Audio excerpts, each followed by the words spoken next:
महात्मा ज्योतिराव फुले शेतकरी कर्जमुक्ती योजनेचे 5190 कोटी रुपयांचे वितरण करण्यात आले। काल चर्चा केली, कोकणामध्ये असलेला बॅकलॉग भरून काढण्यासाठी आमचे रामदास कदम साहेब मंत्री होते तेव्हापासून ते याच्या मागे लागले होते आणि त्याच्यामध्ये छोटे मोठे मध्यम बंधारे बांधून या ठिकाणी कोकणाला समृद्ध करण्याचा देखील काम आपण करतोय। मराठवाडा वॉटर ग्रिड महाविकास आघाडीने बंद केलं, बासनात गुंडाळला, तो आम्ही परत खोलला आहे आणि मराठवाडा वॉटर ग्रिडला देखील आपलं सरकार चालना देत आहे। शेतकऱ्यांना 1 रुपयात पीक विमा देतोय, कुठलं राज्य देतंय सांगा? आणि 2,80,00,000 एकर जमीन त्याच्यामुळे संरक्षित होतीये। शेतकऱ्याची नुकसान झालेल्या 64,41,000 शेतकऱ्यांना 3,049 कोटी रुपयांची नुकसान भरपाई मंजूर झाली। त्यापैकी 55 लाख, बघा सगळे दिले आहे असं म्हणत नाही मी, 55,21,000 शेतकऱ्यांच्या बँक खात्यावर 2,641 कोटी थेट जमा झाले। चेक करून घ्या। धानाला आतापर्यंत जेवढा दिला नव्हता तेवढा बोनस 20,000 रुपये दिला। हेक्टरी 40,000 रुपये प्रत्येक शेतकऱ्याला देण्याची प्रक्रिया सुरू आहे 2 हेक्टर पर्यंत। अरे मग दे ना 20,000 रुपये गुणिले 2, 40,000, 1,600 कोटी रुपये बोनस प्रत्येक शेतकऱ्याला लाभार्थ्याला यामध्ये मिळाला आहे। 40,000 आणि महात्मा ज्योतिराव फुले शेतकरी कर्जमुक्ती योजनेचे 5190 कोटी रुपयांचे वितरण करण्यात आले। या योजनेचे 99.5% काम पूर्ण झाले, तपासून घ्या। राज्यातील दूध उत्पादक शेतकऱ्यांना दुधासाठी प्रति लिटर 5 रुपये अनुदान, बरं ऐका कानाने, पण ते आपण आपली कालच चर्चा झाली या बाबतीमध्ये आणि त्याच्यातल्या काय अटी शर्ती होत्या त्या सगळ्या आम्ही शिथिल करण्याचा निर्णय घेतलाय आणि दूध त्याला जो अडचणीत सापडलाय त्याला आम्ही डीबीटी द्वारे पैसे देणार। 1 महिन्याची आपण मुदतवाढ दिली।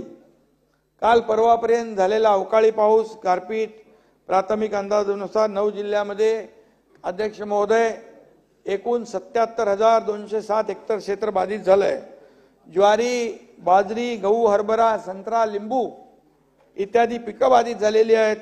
याची जाणीव आम्हाला आहे सरकारला आणि त्याचे पंचनामे सुरू आहेत। त्यांना आपल्या सरकारने केलेल्या सुधारित निकषाप्रमाणे नुकसान भरपाई दिली जाईल, कुणालाही वाऱ्यावर सोडलं जाणार नाही। महाराष्ट्रात काही भागात कमी पाऊस झालाय, वस्तुस्थिती आहे, तिथे पिण्याच्या पाण्याची टंचाई निर्माण होऊ नये म्हणून त्याची देखील तजवीज जी आहे ते 31 तालुके आहेत आणि त्यासाठी देखील उपाययोजना सरकारने केलेली आहे। गेल्या वर्षाच्या तुलनेत यंदाचा पाणीसाठा अध्यक्ष महोदय कमी आहे। या पाणी टंचाईवर मात करण्यासाठी कृती आराखडा तयार करून त्याची अंमलबजावणी करण्यात येत आहे। हे त्या शेतकऱ्यांना, तिथल्या भागातल्या लोकांना पाण्याच्या टंचाईला सामोरं जावं लागू नये।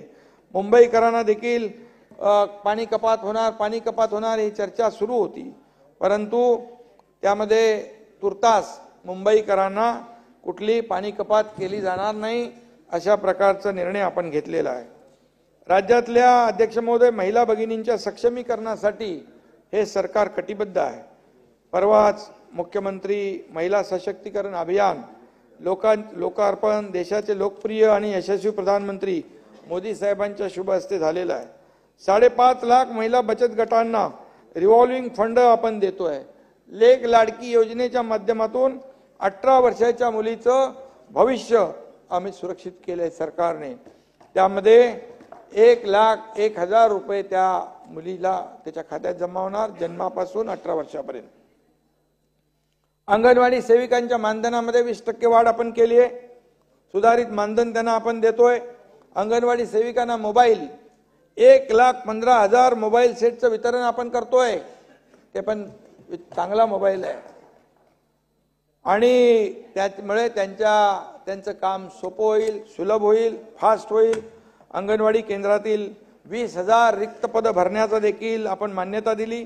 बचत गटांच्या भाग भांडवलात आपण वाढ केली, सीआरपीच्या मानधनामध्ये वाढ केली, दुप्पट केलं ते आणि आशा सेविकांचं देखील या ठिकाणी आम्ही चर्चा केलेली आहे आणि आशा सेविकांना देखील सरकार न्याय देईल. आशांची निराशा सरकार करणार नाही. चालू आहे ना म्हणजे येणार राज्यातील मगाशी आपण राज्यातील कायदा सुव्यवस्था धोक्यात आली अशा प्रकारची ओरड विरोध करत आहेत.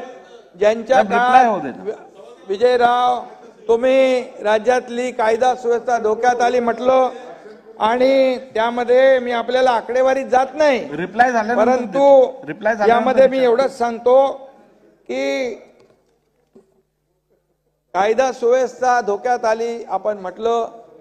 मी गुन्हेगारीचं समर्थन कधी करणार नाही, गुन्ह्यांचं समर्थन करणार नाही, घटनांचं समर्थन करणार नाही, परंतु यामध्ये ज्या दुर्दैवी घटना झाल्या त्याचं राजकारण करणं त्या घटनेच्या दुर्दैवापेक्षा जास्ती दुर्दैवी आहे.